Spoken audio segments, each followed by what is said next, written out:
ಧರ್ಮಸ್ಥಳದಲ್ಲಿ ನಡೀತಾ ಇರುವಂತಹ ಎಸ್ಐಟಿ ಶೋಧ ಕಾರ್ಯಕ್ಕೆ ಸಂಬಂಧಪಟ್ಟಂತೆ ಸಾಕಷ್ಟು ಇಂಟ್ರೆಸ್ಟಿಂಗ್ ಬೆಳವಣಿಗೆ ಆಗ್ತಾ ಇದೆ. ಇವತ್ತು 16ನೇ ಸ್ಥಳವನ್ನ ಅನಾಮಿಕ ಗುರುತಿಸಿದ್ದಾನೆ. ಅನಾಮಿಕ ದೂರುದಾರ 16ನೇ ಸ್ಥಳವನ್ನ ಗುರುತಿಸಿರೋದು. ಆ ಸ್ಪಾಟ್ನಲ್ಲಿ ಈಗ ಕಾರ್ಯಾಚರಣೆಗೆ ಸಂಬಂಧಪಟ್ಟಂತೆ ಒಂದಷ್ಟು ಬೆಳವಣಿಗೆಗಳು ಆಗ್ತಾ ಇದೆ. ಪ್ರಮುಖ ಬೆಳವಣಿಗೆಗಳು ಅಲ್ಲಿ ನಡೀತಾ ಇರೋದನ್ನು ನೀವು ಗಮನಿಸ್ತಾ ಇದ್ದೀರಿ. ಆತ ಗುರುತಿಸಿರುವಂತಹ ಜಾಗ ಏನಿದೆ ಆ ಒಂದು ಜಾಗಕ್ಕೆ ಈಗ ಪರದೆಯನ್ನ ಕಟ್ಟುವಂತಹ ಒಂದು ಪ್ರಕ್ರಿಯೆಗಳು ಕೂಡ ನಡೀತಾ ಇದೆ.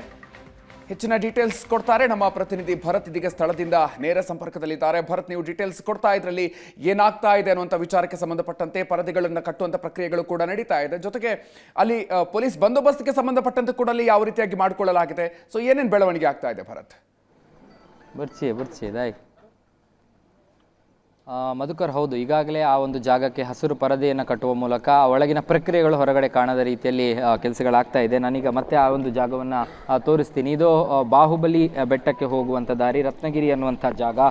ನಿರೀಕ್ಷೆಯಲ್ಲಿ ಇರಲಿಲ್ಲ, ಯಾಕಂದರೆ ಕಂಪ್ಲೇಂಟ್ನಲ್ಲಿ ಆತ ಇದನ್ನು ಉಲ್ಲೇಖ ಮಾಡಿದ್ದಾನೆ ಅನ್ನುವಂಥ ಮಾಹಿತಿಗಳು ಇರಲಿಲ್ಲ. ಆದರೆ ವಿಚಾರಣೆಯ ಸಂದರ್ಭದಲ್ಲಿ ಈ ಜಾಗದ ಬಗ್ಗೆ ಆತ ಮಾಹಿತಿಗಳನ್ನು ಕೊಟ್ಟಿದ್ದಾನೆ. ಯಾಕಂದರೆ ಸುಮಾರು 19 ವರ್ಷಗಳ ಸುದೀರ್ಘವಾದಂಥ ವೃತ್ತಿ ಬದುಕು. ಆ ಸಂದರ್ಭಗಳಲ್ಲಿ ಯಾವೆಲ್ಲ ಜಾಗಗಳಲ್ಲಿ ಮೃತದೇಹಗಳನ್ನು ಹೂತಿಟ್ಟಿದ್ದೀನಿ ಅಂದರೆ ಆತ ಹೇಳ್ತಾನೆ, 100 ಹೆಣಗಳನ್ನು ನಾನು ಹೂತಿಟ್ಟಿದ್ದೀನಿ ಅನ್ನುವಂಥದ್ದು. ಇದು ಕೇವಲ ನೇತ್ರಾವತಿಯ ತಟಭಾಗದಲ್ಲೋ ಅಥವಾ ಆ ಬಂಗ್ಲೆಗುಡ್ಡೆಯ ಪರಿಸರದಲ್ಲೋ ಅಥವಾ ಅದನ್ನು ಮೀರಿ ಈಗ ಏನು ನಾವು ನಿನ್ನೆಯಿಂದ ಕಲ್ಲೇರಿ ಮತ್ತು ಆ ಬೇರೆ ಬೋಳಿಯಾರ್ ಅನ್ನುವಂಥ ಪ್ರದೇಶಗಳನ್ನು ನಾವು ಗುರುತಿಸ್ತಾ ಇದ್ವಿ. ಆ ಎಲ್ಲ ಜಾಗಗಳನ್ನು ಹೊರತುಪಡಿಸಿಯೂ ಕೂಡ ಈ ಎಲ್ಲ ಜಾಗಗಳಲ್ಲೂ ಕೂಡ ಆತ ಶವಗಳನ್ನು ಹೂತಿಟ್ಟಿದ್ದಾಗಿ ಹೇಳಿದ್ದಾನೆ. ಹಾಗಾಗಿ ಈ ಒಂದು ಜಾಗಗಳಲ್ಲಿ ಆತ ಹೂತಿಟ್ಟಿದ್ದರ ಬಗ್ಗೆ ಮಾಹಿತಿಗಳಿರುವಂಥದ್ದು. ಹೀಗಾಗಿ ಅಲ್ಲಿ ಈಗ ಅಗೆತದ ಪ್ರಕ್ರಿಯೆಗೆ ಚಾಲನೆ ನೀಡಲಾಗಿದೆ. ಹಸಿರು ಸ್ಕ್ರೀನ್ ಹಾಕಿದ್ದಾರೆ. ಆದರೆ ಆ ಸ್ಕ್ರೀನ್ಗಳ ಮೂಲಕವೂ ಕೂಡ ಯಾರು ಕೂಡ ನೋಡಬಾರ್ದು ಅನ್ನೋ ಕಾರಣಕ್ಕಾಗಿ ಪೊಲೀಸ್ ಬಸ್ಸುಗಳನ್ನು ಕೂಡ ಅಲ್ಲಿ ನಿಲ್ಲಿಸುವಂಥ ಕೆಲಸಗಳಾಗ್ತಾ ಇದೆ. ಯಾಕಂದರೆ ಅವರ ಕಾನೂನು ಪ್ರಕ್ರಿಯೆಗಳು ಹಾಗೆ ಇರುತ್ತೆ. SIT ಯಾವುದೇ ರೀತಿಯಾದಂತಹ ಈ ರೀತಿಯ ಪ್ರಕ್ರಿಯೆಗಳನ್ನು ನಡೆಸುವಂಥ ಸಂದರ್ಭದಲ್ಲಿ ಅದನ್ನು ಹೊರ ಜಗತ್ತಿಗೆ ಅಥವಾ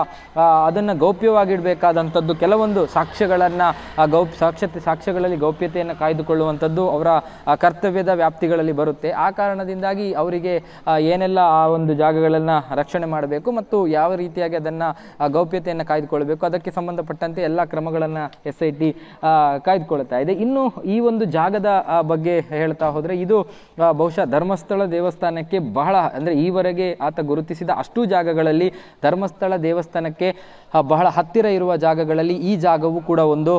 ಅನೇಕ ಜಾಗಗಳನ್ನು ಆತ ಬೇರೆ ಬೇರೆ ಕಡೆಗಳಲ್ಲಿ ಗುರುತಿಸಿದ್ದ. ನೇತ್ರಾವತಿ ಸ್ನಾನಘಟ್ಟದ ಬಳಿ ಅಥವಾ ಆ ಬಂಗ್ಲೆಗುಡ್ಡದ ಬಳಿ, ನೇತ್ರಾವತಿ ಸೇತುವೆಯ ಬಳಿ, ಅದರ ಜೊತೆಗೆ ನಿನ್ನೆ ಕಲ್ಲೇರಿ ಮತ್ತು ಆ ಭಾಗ ಬೋಳಿಯಾರ್ ಅನ್ನುವಂಥ ಭಾಗ ಏನಿದೆ ಅದು ದೇವಸ್ಥಾನದಿಂದ ಸುಮಾರು ಒಂದು 3-4 ಕಿಲೋಮೀಟರ್ ಮುಂದಕ್ಕೆ ಹೋಗುವಂಥ ದಾರಿಯಲ್ಲಿ. ಆದರೆ ಈಗ ಗುರುತಿಸಿರುವಂಥ ಜಾಗ ಏನಿದೆ ಇದು ಬೇರೆಯದ್ದೇ ಜಾಗ.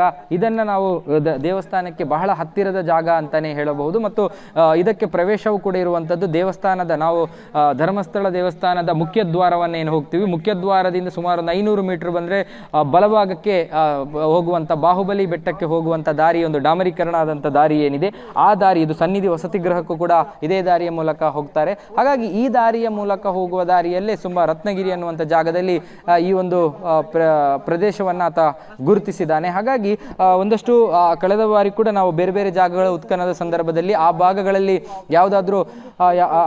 ಯಾವುದಾದ್ರೂ ಬದಲಾವಣೆಗಳು ಆಗಿರಬಹುದಾ ಅನ್ನುವಂಥದ್ರ ಬಗ್ಗೆ ಕೂಡ ನಾವು ಯೋಚನೆಗಳನ್ನು ಮಾಡ್ತಾ ಇದ್ವಿ. ಹಾಗಾಗಿ ಆ ಭೌಗೋಳಿಕ ಬದಲಾವಣೆಗಳ ಬಗ್ಗೆ ನಾವು ಹೇಳ್ತಾ ಹೋದರೆ ಈ ಒಂದು ಜಾಗವು ಕೂಡ ಬೇರೆ ಬೇರೆ ಕಾರಣಗಳಿಗಾಗಿ ಭೌಗೋಳಿಕವಾಗಿ ಬದಲಾವಣೆ ಆಗಿರಬಹುದು ಅಂತ ಅನಿಸುತ್ತೆ. ಯಾಕಂದರೆ ಮಹಾಮಸ್ತಕಾಭಿಷೇಕ ಸೇರಿದಂತೆ ಬೇರೆ ಬೇರೆ ಸಂದರ್ಭಗಳಲ್ಲಿ ಇಲ್ಲಿ ಒಂದಷ್ಟು ಡೆವಲಪ್ಮೆಂಟ್ಗಳನ್ನು ಮಾಡ್ತಾರೆ. ಇಲ್ಲಿನ ರಸ್ತೆಗಳ ಕಾಮಗಾರಿಗಳ ಕಾರಣಕ್ಕಾಗಿ ಮತ್ತು ಇಲ್ಲಿನ ಗುಡ್ಡ ಪ್ರದೇಶಗಳಿಗೆ ಸಮತಟ್ಟು ಮಾಡುವಂಥ ಸಂದರ್ಭಗಳಲ್ಲಿ ಮಣ್ಣು ಹಾಕುವಂಥದ್ದು ಅಥವಾ ಬೇರೆ ರೀತಿಯಾದಂಥ ಯಾವುದಾದ್ರೂ ಪ್ರಕ್ರಿಯೆಗಳಿಗೆ ಈ ಜಾಗವು ಕೂಡ ಒಡ್ಡಿಕೊಂಡಿರಬಹುದು. ಹಾಗಾಗಿ ಇಂತಹ ಸಂದರ್ಭಗಳಲ್ಲಿ 11 ವರ್ಷಗಳ ಬಳಿಕ ಇಲ್ಲಿ ಬದಲಾವಣೆಗಳು ಆಗಿದ್ಯಾ ಇಲ್ಲವಾ ಅನ್ನುವಂಥದ್ದು ಪ್ರಶ್ನಾರ್ಥಕ. ಹಾಗಾಗಿ ಇಲ್ಲಿನ ಸ್ಥಳೀಯರಿಗೆ ಗೊತ್ತಿರಬಹುದು ಮತ್ತು ಈ ಜಾಗ ಯಾರಿಗೆ ಸೇರಿದ್ದು ಅನ್ನುವಂಥದ್ದು ಏನಿದೆ ಆ ವ್ಯಕ್ತಿಗಳಿಗೆ ಈ ಜಾಗದಲ್ಲಿ ಆಗಿರುವಂಥ ಡೆವಲಪ್ಮೆಂಟ್ಗಳ ಬಗ್ಗೆ ಗೊತ್ತಿರಬಹುದು. ಒಟ್ಟು ಆತ ಈಗ ಅನೇಕ ಕಡೆಗಳಲ್ಲಿ ಜಾಗವನ್ನು ಗುರುತಿಸಿದಂಥ ಸಂದರ್ಭದಲ್ಲಿ ಎಲ್ಲ ಕಡೆಗಳಲ್ಲಿ ಬಂದಂತಹ ಪ್ರಶ್ನೆಗಳದೇ. 13ನೇ ಜಾಗದಲ್ಲೂ ಕೂಡ ಆಗಿದ್ದು ಅದೇ. ಅದರ ಜೊತೆಗೆ 1 ರಿಂದ 8 ನೇತ್ರಾವತಿಯ ತಟಭಾಗದಲ್ಲಿ ನೇತ್ರಾವತಿ ಹರಿಯುವಂಥ ಜಾಗದ ಬಹಳ ಭರತ್ ಹಾಗೆ ಸಂಪರ್ಕದಲ್ಲಿರಿ ಭರತ್. ಇನ್ನು ಧರ್ಮಸ್ಥಳದಲ್ಲಿ ಮತ್ತೊಂದು ರಣರೋಚಕ ಬೆಳವಣಿಗೆ ನಡೆದಿದೆ. ಸಮಾಧಿ ಶೋಧ ಪ್ರಕರಣದಲ್ಲಿ ದಿನಕ್ಕೊಂದು ಟ್ವಿಸ್ಟ್ ಸಿಗ್ತಾ ಇದೆ. SIT ಅಧಿಕಾರಿಗಳಿಗೆ ಇನ್ನೂ 2 ದೂರನ್ನ ಕೊಟ್ಟಿದ್ದಾರೆ ಅಂತ ಗೊತ್ತಾಗ್ತಾ ಇದೆ. ಅನಾಮಿಕನು ಹೆಣ ಹೂತಿರೋದನ್ನ ನಾವು ನೋಡಿದ್ದೀವಿ ಅಂತ ದೂರನ್ನು ಕೊಟ್ಟಿದ್ದಾರೆ. ಧರ್ಮಸ್ಥಳ ಠಾಣೆಗೆ ದೂರು ನೀಡುವಂತೆ SIT ಸೂಚನೆಯನ್ನು ಕೊಟ್ಟಿದೆ. SIT ಸೂಚನೆಯ ಬೆನ್ನಲ್ಲೇ ಧರ್ಮಸ್ಥಳ ಠಾಣೆಗೆ ಹೋಗಿ ದೂರನ್ನು ಕೊಟ್ಟಿದ್ದಾರೆ. ಆ ಅನಾಮಿಕ ಏನಿದ್ದಾನೆ, ಸೊ ಆತ ಹೆಣವನ್ನ ಹೂತು ಹಾಕ್ತಾ ಇರುವಂತ ದೃಶ್ಯಗಳನ್ನ ನಾವು ನೋಡಿದ್ವಿ ಅಂತ ಮತ್ತಿಬ್ಬರು ಬಂದಿದ್ದಾರೆ. SIT ಮುಂದೆ ಬಂದಿದ್ರು. ಸೊ ಅವರೀಗ SIT ಹೇಳಿರೋದು ಹೋಗಿ ಧರ್ಮಸ್ಥಳ ಸ್ಟೇಷನ್ ಅಲ್ಲಿ ದೂರು ಕೊಡಿ ಅಂತ. ಸೊ ಆ ರೀತಿಯಾಗಿ ದೂರನ್ನು ಕೊಟ್ಟಿದ್ದಾರೆ ಅಂತ ಕೂಡ ಗೊತ್ತಾಗ್ತಾ ಇದೆ. ಮಾಧ್ಯಮದಲ್ಲಿ ತೋರಿಸ್ತಾ ಇರುವ ವ್ಯಕ್ತಿಯನ್ನು ನಾವು ನೋಡಿದ್ದೀವಿ, ಅನಾಮಿಕನನ್ನು ಗ್ರಾಮಸ್ಥರಾಗಿರುವಂತ ನಾವು ಗುರುತಿಸ್ತೀವಿ ಅಂತ ಹೇಳಿದ್ದಾರೆ. ಧರ್ಮಸ್ಥಳ ಗ್ರಾಮದ ವಿವಿಧ ಕಡೆ ಶವಗಳನ್ನು ಹೂತಿದ್ದ ದೂರುದಾರ ರಹಸ್ಯವಾಗಿ ಜನರಿಗೆ ಕಾಣದಂತೆ ಹೂತಿದ್ದ. ಹಲವು ಕಡೆ ಶವಗಳನ್ನು ಹೂತಿರೋದನ್ನ ನೋಡಿದ್ದೀವಿ. SIT ತನಿಖೆಗೂ ಕೂಡ ನಾವು ಸಹಕಾರವನ್ನು ನೀಡ್ತೀವಿ. ಕಳೆಬರ ಹೊರತೆಗೆಯೋದಕ್ಕೆ ನಮ್ಮನ್ನು ಬಳಸಿಕೊಳ್ಳಿ, ದೂರುದಾರ ಹೂತು ಹಾಕ್ತಾ ಇದ್ದಂಥ ಸ್ಥಳವನ್ನು ಗುರುತಿಸ್ತೀವಿ ಅಂತ SITಗೆ ಮನವಿಯನ್ನ ಮಾಡಿದ್ದಾರೆ ಇಬ್ಬರು ದೂರುದಾರರು. ಹೊಸದಾಗಿ ಇದೀಗ ಮತ್ತಿಬ್ಬರು ಈ ಪ್ರಕರಣಕ್ಕೆ ಸೇರ್ಪಡೆಯಾಗಿದ್ದಾರೆ. ಅಂದ್ರೆ ನಾವು ಆತ ಶವಗಳನ್ನು ಹೂತು ಹಾಕೋದನ್ನ, ಗೌಪ್ಯವಾಗಿ ಹೂತು ಹಾಕೋದನ್ನ ನಾವು ಕಣ್ಣಾರೆ ನೋಡಿದ್ದೀವಿ ಅಂತ ಹೇಳ್ಕೊಂಡು SIT ಮುಂದೆ ಬಂದಿದ್ರು. ಅದನ್ನ SIT ಧರ್ಮಸ್ಥಳ ಸ್ಟೇಷನ್ಗೆ ಹೋಗಿ ದೂರನ್ನ ಕೊಡೋದಕ್ಕೆ ಸೂಚನೆಯನ್ನ ಕೊಟ್ಟಿತ್ತು. ಸೊ ಅದರ ಪ್ರಕಾರ ಈಗ ದೂರನ್ನ ಕೊಟ್ಟಿದ್ದಾರೆ ಅಂತ ಗೊತ್ತಾಗ್ತಾ ಇದೆ. ಮತ್ತಿಬ್ಬರು ಈಗ ಈ ವಿಚಾರಕ್ಕೆ ಸಂಬಂಧಪಟ್ಟಂತೆ ಬೆಳವಣಿಗೆಯಲ್ಲಿ ಎಂಟ್ರಿ ಕೊಟ್ಟಿದ್ದಾರೆ. ದಿನಕ್ಕೊಂದು ಟ್ವಿಸ್ಟ್ ಸಿಗ್ತಾ ಇದೆ ಈ ಪ್ರಕರಣಕ್ಕೆ ಸಂಬಂಧಪಟ್ಟಂತೆ. ಒಂದು ಕಡೆಯಲ್ಲಿ ಇಲ್ಲಿಯವರೆಗೂ ಕೂಡ 15 ಸ್ಪಾಟ್ಗಳನ್ನು ಆತ ತೋರಿಸಿದ್ದ. 13ನೇ ಸ್ಪಾಟ್ ಹೊರತುಪಡಿಸಿ ಉಳಿದೆಲ್ಲ ಕಡೆಗಳಲ್ಲೂ ಕೂಡ ಶೋಧ ಕಾರ್ಯವನ್ನು ನಡೆಸಲಾಗಿದೆ. ಸೊ ಇಂಥ ಸಂದರ್ಭದಲ್ಲಿ ಈಗ 16ನೇ ಸ್ಪಾಟ್ ಅನ್ನು ಕೂಡ ತೋರಿಸಿ ಅಲ್ಲಿ ಬೆಳವಣಿಗೆ ಆಗ್ತಾ ಇದೆ. ಸೊ ಇದೀಗ ಹೆಚ್ಚಿನ ಡೀಟೇಲ್ಸ್ ಕೊಡ್ತಾರೆ ನಮ್ಮ ಪ್ರತಿನಿಧಿ ಭರತ್. ಇದೀಗ ನಮ್ಮ ಜೊತೆಗೆ ಮತ್ತೆ ಸಂಪರ್ಕದಲ್ಲಿದ್ದಾರೆ. ಭರತ್, ಇದೀಗ ಮತ್ತೆ ಇಬ್ಬರು ಈ ಪ್ರಕರಣಕ್ಕೆ ಸಂಬಂಧಪಟ್ಟಂತೆ ಆ ದೂರುದಾರ ಏನಿದ್ದಾನೆ ಆತನನ್ನು ನಾವು ನೋಡಿದ್ವಿ, ಆತ ಶವಗಳನ್ನು ಹೂತು ಹಾಕೋದನ್ನು ನಾವು ಗಮನಿಸಿದ್ವಿ ಅನ್ನುವಂಥ ವಿಚಾರವನ್ನ ಹೇಳ್ಕೊಂಡು ಈಗ ಬಂದಿರುವಂಥದ್ದು. ಇದಕ್ಕೆ ಸಂಬಂಧಪಟ್ಟಂತೆ ಏನೆಲ್ಲ ಡೆವಲಪ್ಮೆಂಟ್ ಆಗಿದೆ ಭರತ್?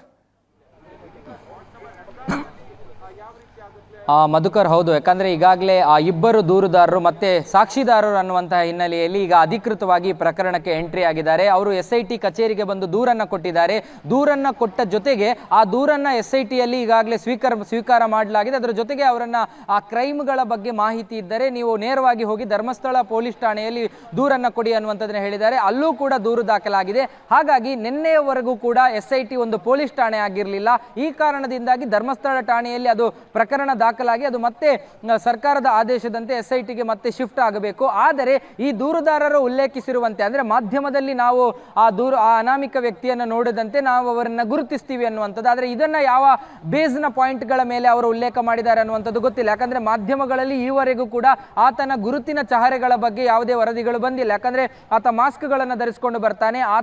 ಆತನನ್ನ ಗುರುತು ಹಿಡಿಯುವಷ್ಟು ಯಾವುದೇ ರೀತಿಯಾದಂಥ ಸೈನ್ಗಳು ಆತನ ದೃಶ್ಯಗಳಲ್ಲಿ ನಮಗೆ ಕಾಣೋದಿಲ್ಲ. ಆದರೆ ಆತನನ್ನ ಗುರುತಿಸ್ತೀನಿ ಅನ್ನುವಂಥದ್ದನ್ನು ಅವರ ದೂರಿನಲ್ಲಿ ಹೇಳಿದ್ದಾರೆ.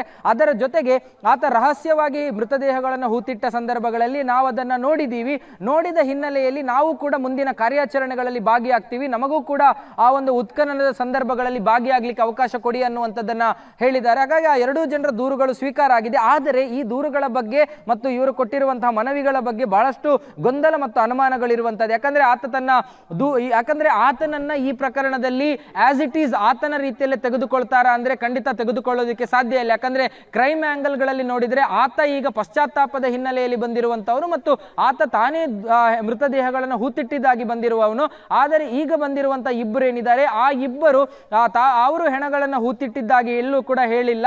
ಆತ ಹೂತಿಟ್ಟ ಹೆಣಗಳನ್ನ ಮೃತದೇಹಗಳನ್ನ ಯಾವ ಜಾಗದಲ್ಲಿ ಹೂತಿಟ್ಟಿದ್ದಾನೆ ಅದನ್ನಷ್ಟೇ ನಾವು ನೋಡಿದ್ದೀವಿ ಅನ್ನುವಂಥದ್ದನ್ನ ಹೇಳ್ತಾ ಇದ್ದಾರೆ. ಹಾಗಾಗಿ SIT ತನ್ನ ಕ್ರೈಮ್ ಸೀನ್ ಅಂದ್ರೆ ಈ ಒಂದು ತನಿಖೆಯ ಹಾದಿಗಳಲ್ಲಿ ಆತನನ್ನ ಕೂಡ ಅವರನ್ನ ಕೂಡ ಆತನ ರೀತಿಯಲ್ಲಿ ಈ ಒಂದು ಪ್ರಕರಣದಲ್ಲಿ ಜೋಡಿಸಿಕೊಳ್ಳುವ ಸಾಧ್ಯತೆಗಳು ಬಹಳ ಕಡಿಮೆ ಇದೆ. ಆದರೆ ಆ ಇಬ್ಬರನ್ನ ಈ ಪ್ರಕರಣದ ಸಾಕ್ಷಿದಾರರನ್ನಾಗಿ ಮಾಡಬಹುದು ಅಂತ ಅನ್ಸುತ್ತೆ. ಹಾಗಾಗಿ ಇದು ಒಂದು ಭಾಗವಾದ್ರೆ ಈಗ ಎರಡನೇ ಭಾಗ, ಯಾಕಂದ್ರೆ ಅವರು ಗೌಪ್ಯವಾಗಿ ಹೂಳುವಂತ ಸಂದರ್ಭದಲ್ಲಿ ನಾವು ನೋಡಿದೀವಿ, ರಹಸ್ಯವಾಗಿ ನೋಡಿದೀವಿ ಅನ್ನುವಂಥದ್ದು. ಒಬ್ಬ ವ್ಯಕ್ತಿ ಕೇವಲ ಒಂದು ಮೃತದೇಹಗಳನ್ನು ಹೂಳ್ತಾಗ ನೋಡಬಹುದು. ಆದ್ರೆ ಪ್ರತಿ ಬಾರಿಯೂ ಕೂಡ ಹಿಂಬಾಲಿಸಿಕೊಂಡು ಆತ ಹೂತ ಅಷ್ಟು ಹೆಣಗಳನ್ನ ಅಷ್ಟು ಮೃತದೇಹಗಳನ್ನ ಇವರು ನೋಡಿದಾರ ಅನ್ನುವಂಥ ಪ್ರಶ್ನೆಗಳು ಎರಡನೇ ಭಾಗದಲ್ಲಿ ಇದು ಉದ್ಭವ ಆಗುತ್ತೆ. ಈ ಪ್ರಶ್ನೆಗಳಿಗೆ ಪ್ರಶ್ನೆಗಳಿಗೆ SIT ವಿಚಾರಣೆ ಸಂದರ್ಭದಲ್ಲಿ ಉತ್ತರವನ್ನ ಪಡಿಬಹುದು. ಇನ್ನೊಂದು, ಸಹಜವಾಗಿ ಯಾರೋ ಒಬ್ರು ರಹಸ್ಯವಾಗಿ ಒಂದು ಜಾಗದಲ್ಲಿ ಪ್ರಕ್ರಿಯೆಗಳ ಪೊಲೀಸರು ಇರದೆ, ಪೊಲೀಸ್ ಪ್ರಕ್ರಿಯೆಗಳೇ ಆಗದೆ ಬಹಳ ಅನುಮಾನಾಸ್ಪದ ರೀತಿಯಲ್ಲಿ ಮೃತದೇಹಗಳನ್ನು ಹೂಳ್ತಾರೆ ಅಂದಾಗ ಸಹಜವಾಗಿ ನಮಗೆ ವೈಯಕ್ತಿಕವಾಗಿ ಅದರ ಬಗ್ಗೆ ಅನುಮಾನಗಳಿದ್ದಾಗ ನಾವು ನೇರವಾಗಿ ಹೋಗಿ ಪೊಲೀಸ್ ಠಾಣೆಗೆ ದೂರು ಕೊಡ್ತೀವಿ. ಹಾಗಾಗಿ 11 ವರ್ಷಗಳ ಹಿಂದೆ ಒಬ್ಬ ಮನುಷ್ಯ ಈ ರೀತಿಯಾಗಿ ಗೌಪ್ಯವಾಗಿ ಹೂಳ್ತಾ ಇದ್ದಾನೆ ಅಂದಾಗ ಅದರ ಮಾಹಿತಿ ಇದ್ದು ಕೂಡ ಯಾಕೆ ಅವತ್ತು ಪೊಲೀಸ್ ಠಾಣೆಗೆ ದೂರು ಕೊಡಲಿಲ್ಲ ಅನ್ನುವಂಥ ಪ್ರಶ್ನೆಗಳು ಆ ಇಬ್ಬರು ಈಗ ಬಂದಿರುವಂಥ ದೂರುದಾರರ ಮೇಲೆ ಕೂಡ ಮೂಡಿರುವಂಥದ್ದು. ಅದರ ಜೊತೆಗೆ ಅದರ ಒಂದಷ್ಟು ಬೇರೆ ಮಾಹಿತಿಗಳನ್ನು ನೋಡ್ತಾ ಹೋದ್ರೆ 19 ವರ್ಷಗಳ ಸುದೀರ್ಘವಾದಂಥ ವೃತ್ತಿ ಜೀವನ. ಆತ 1995ರಿಂದ 2014 ಒಳಗೆ ಧರ್ಮಸ್ಥಳದಲ್ಲಿ ಇದ್ದದ್ದು. ಆ ಅವಧಿಯಲ್ಲಿ ಆತ ಎಷ್ಟು ಮೃತದೇಹಗಳನ್ನು ಹೂತಿದ್ದಾನೆ ಅನ್ನುವಂಥ ಲೆಕ್ಕಾಚಾರ ಒಂದು ಭಾಗ ಆದ್ರೆ, ಇವರು ಎಷ್ಟು ಮೃತದೇಹಗಳನ್ನು ಹೂತಾಗ ನೋಡಿದ್ದಾರೆ ಅನ್ನುವಂಥ ಲೆಕ್ಕಾಚಾರ ಇನ್ನೊಂದು ಭಾಗ. ನಿರಂತರವಾಗಿ ಆತನನ್ನ ಹಿಂಬಾಲಿಸಿಕೊಂಡು ಆತ ಹೂತ ಅಷ್ಟು ಹೆಣಗಳನ್ನು ಇವರು ಯಾಕೆ ನೋಡಿದ್ದಾರೆ ಮತ್ತು ಇವರಿಗೂ ಆ ಪ್ರಕರಣಗಳಿಗೂ ಏನು ಸಂಬಂಧ ಅನ್ನುವಂಥದ್ರ ಬಗ್ಗೆ ಕೂಡ ಗಮನ ಹರಿಸಬೇಕಾಗುತ್ತೆ. ಯಾಕಂದ್ರೆ ಇವರು ಸದ್ಯಕ್ಕೆ ಹೇಳ್ತಾ ಇರುವಂತದ್ದು ಆ ಒಂದು ಹೂತ ಜಾಗಗಳನ್ನ ನಾವು ಕೂಡ ತೋರಿಸ್ತೀವಿ ಅನ್ನುವಂಥದ್ದು. Yes thank you Bharat ಡೀಟೇಲ್ಸ್ಗೆ.